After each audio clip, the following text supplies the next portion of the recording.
Hello, how are you guys doing? Did you guys write your own name tags? The kids? The adult kids and the younger kids? You guys did? Is it a yay or a nay? Yay. Okay, I'm getting some kind of mixed signals. If you wrote your own name tag, can you raise your hand? Okay. Can everybody take a moment and just look at their name tag that they wrote?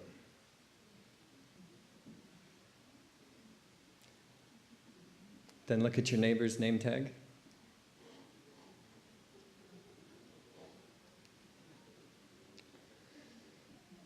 Does the handwriting look exactly the same, or is it a little different? It's quite a lot different, I would guess. And looking at your neighbor's name tag, can you see anything about their personality that's somehow reflected in the way that it was written? My point in all of this is that every single person in this room, every single person in the world, is born completely and absolutely different. I'm a free spirit. My name is Jesh, deRox, as he said, and I'm a free spirit. I resist name tags even, especially ones that weren't written by me.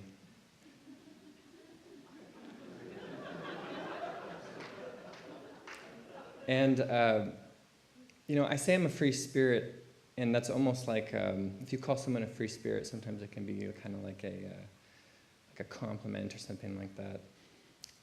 I've never met a baby that wasn't a free spirit, and I've met a lot of babies.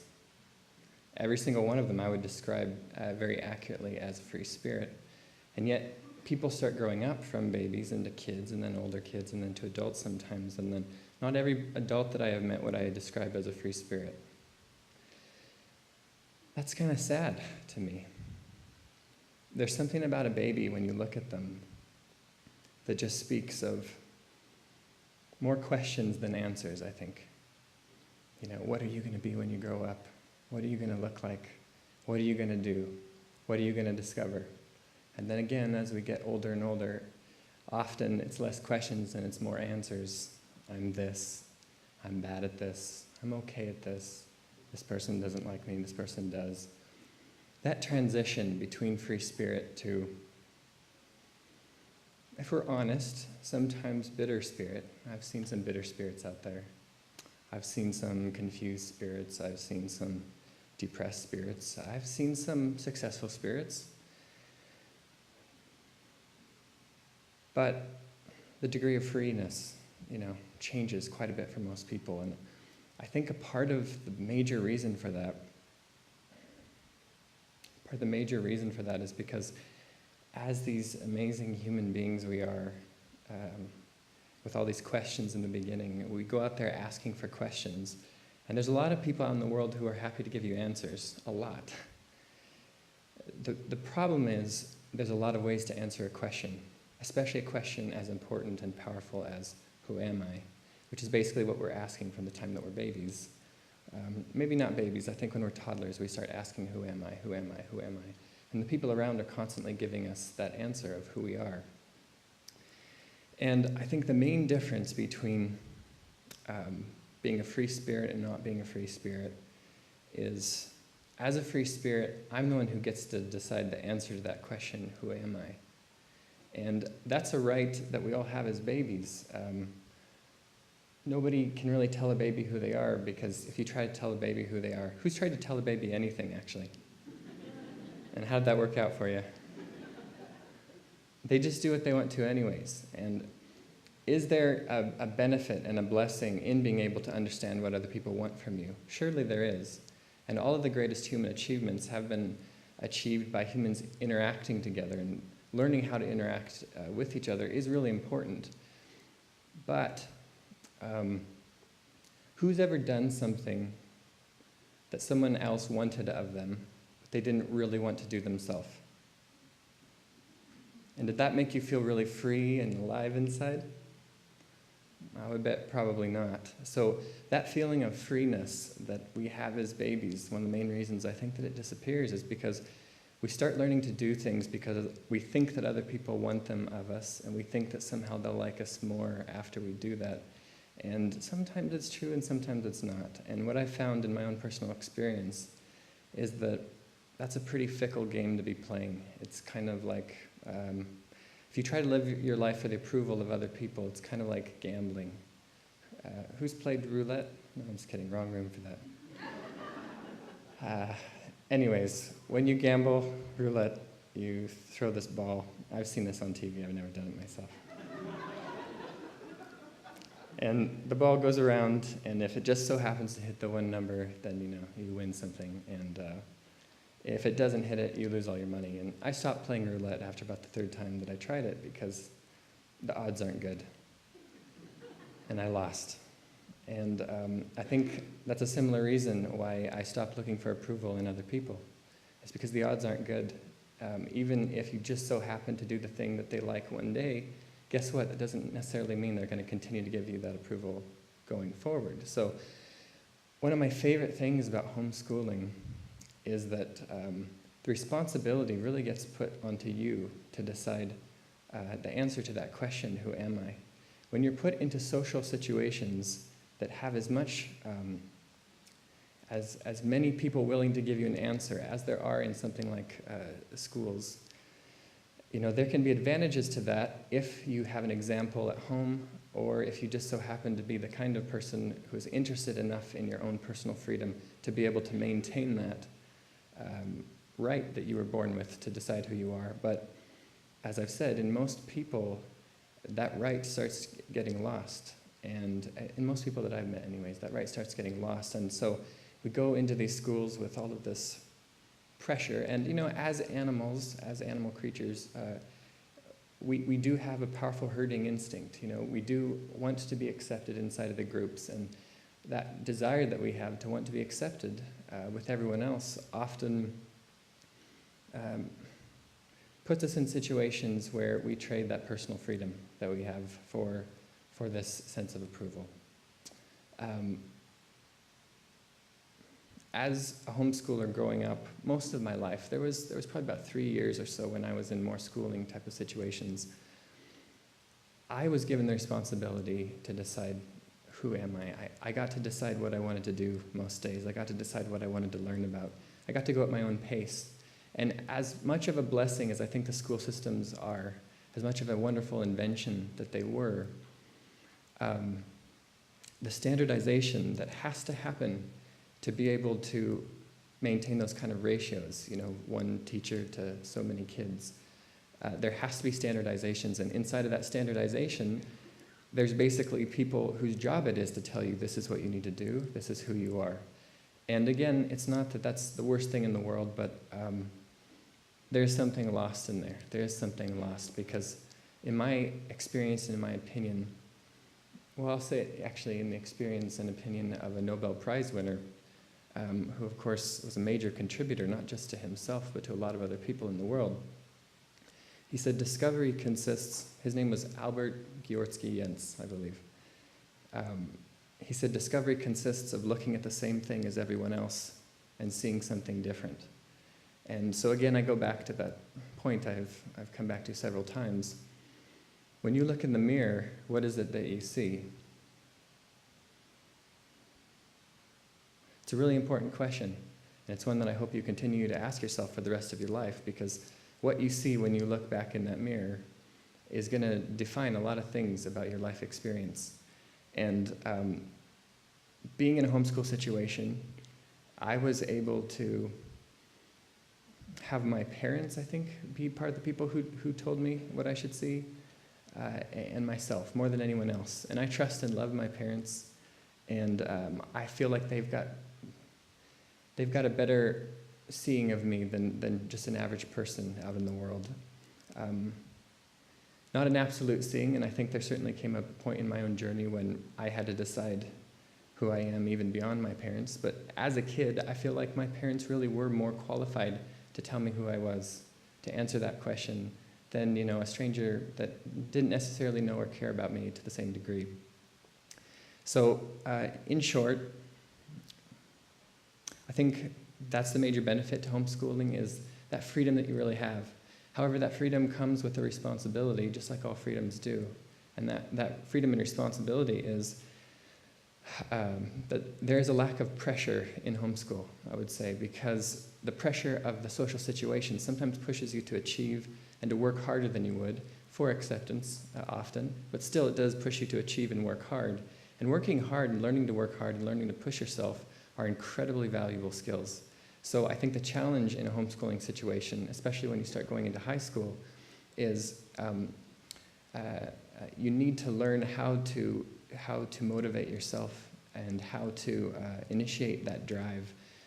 That drive in me, which I did learn to do, combined with the non-standardization and that freedom that I had, has enabled me to have a pretty extraordinary life. I just got back from Australia about a week ago, less than a week, probably 3 or 4 days. That's why I'm still so tired. I was in Australia before. I was in Australia for a few weeks. Before that, earlier this year, I was in Las Vegas and Los Angeles, London and Paris. I'm going to Sweden later this year, and Hawaii. I basically look at Google Maps. Have you guys seen Google Maps? Okay. I look at Google Maps, look at the different cities, and I feel which place do I want to go next? I pick a city, and then I go there with my work. It's incredible freedom. I'm an artist. I'm a photographer. I do workshops called Life as an Art Form all around the world. I won a lot of awards and got a lot of attention for my work. And the reason I got attention for my work is because I was doing work that no one had told me how to do. I was doing work that I had discovered how to do myself. And again, being in the homeschooling situation gave me permission and gave me practice at looking at things and letting me decide what they were, not listening to someone else tell me what they were. Because even if someone else has a good opinion on something or a good idea on something, there's a million ways to look at the very same thing. And just like the Nobel Prize winner said, discovery and invention and art always consists of looking at the same thing that everyone else is looking at, but seeing it in the way that's uniquely your own, as uniquely your own as your own handwriting is. And if your life becomes as unique as your handwriting is, if your life is unique as your faces are, how incredible. And I can promise you, if your life becomes that unique, you will contribute not only to yourself, not only to your families, but to a lot of people around you at a pretty incredible level. And I think that is the birthright of every single baby. I think that is, that free spirit that we all start as really becoming activated and used to its fullest advantage. So I've got 2 little boys now, Phoenix and Prevail, 3 and 7, and I cannot imagine putting them in a public school situation. And the reason for that, not that I have anything against them, public schools, it's just I love those 2 boys like crazy. I love the individuality in them, and I will fiercely guard that and protect that for as long as I possibly can. There is no one on earth who is better qualified to love those 2 people than I am. No one. And that's not something that I'm going to easily give over. In closing, I would say, were there challenges, in answer to a question that was asked earlier, were there challenges in not going through the standardized system? Absolutely there were challenges, but there's always challenges. There's going to be challenges no matter what direction you choose. And I think, again, being a free spirit means I get to pick my own challenges. And I love that. I don't think there's any path that necessarily has more or less challenges, but being able to choose what challenges you face, being able to choose who you are when you face them is a right, again, that I don't think you should easily let go of. So thank you very much. If you have any questions, I'd be glad to answer them.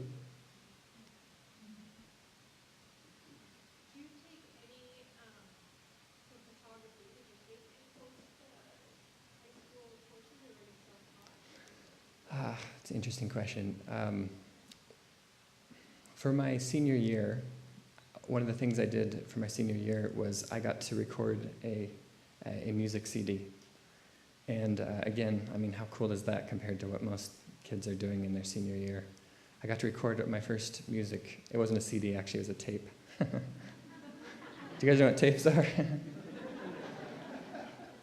I caught myself telling my son I was going to make him a mixtape, and he's like, "What's a mixtape?" And I was like, I got to make my first recording. I had 12 songs of mine, and I ended up submitting that to this scholarship program to a local community college. And based on that tape, we had just immigrated to Canada. We didn't have very much money at the time, and I wasn't allowed to work because I was not yet a citizen. And so college, was out of the question for me at the time. But this little tape that I had made won me the scholarship to attend 1 year at our local community college. And again, that was because of homeschooling. That wouldn't have happened inside of a more standardized system. But anyways, during that, I got one of the courses, which was a required course of that program, was a black and white film class. It taught you how to load film and how to develop it. It wasn't really about photography. So in answer to your question, no, nobody told me anything about how to shoot photography, and that's actually why I became so successful, is because I invented photography. I invented it for myself, and was I the first one to invent it? No. But I invented it, and my own way of seeing it became very interesting to other people. So I believe that imitation is an absolutely wonderful way to learn, but it's not where invention comes from. Invention comes from that unique free spirit part of us.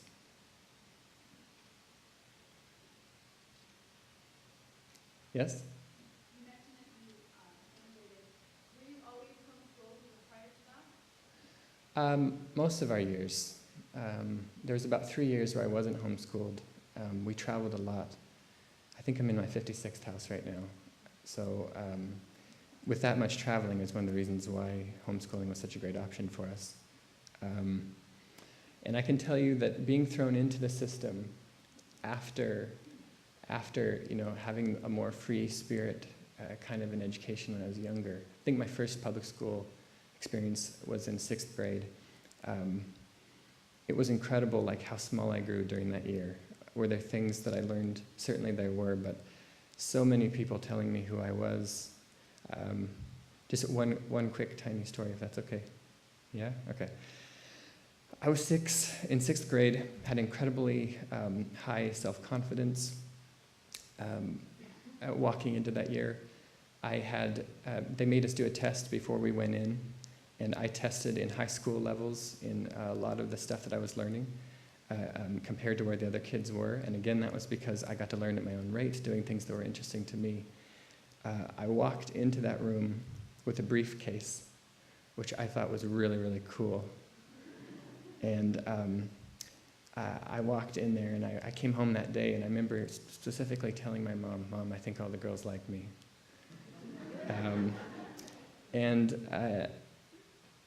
Throughout that year, I learned, first of all, that no, all the girls didn't like me. And in fact, they made fun of me.